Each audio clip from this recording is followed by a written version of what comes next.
мама сен бізге ештеңе істеген жоқсың деп айтады сізге. Вот сол үшін қазір өзіңізді қолға аласыз.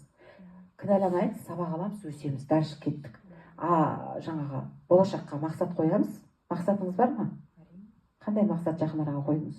Бизнес ашқым келеді, пәтер алғым келеді, жеке өзім машина алғым келеді, балаларды мықты лицей, гимназияға бергім келеді, частный школдарға.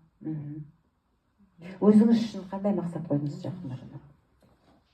Өзім үшін путевка Мальдивке барғым келеді. Оны қай уақыт аралығында орындағыңыз келіп тұр? Бір жылдың арасында. Сол мақсатыңыз қағазға түсті ма?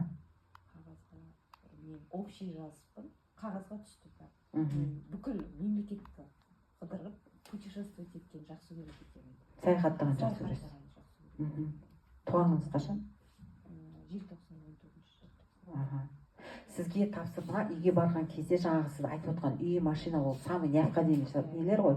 Бірақ оның бәрі жаңа бала үшін, біреу үшін деген сияқты. Енді өзіңіз үшін жаңа Мальдивияға барғыңыз келіп тұр ма?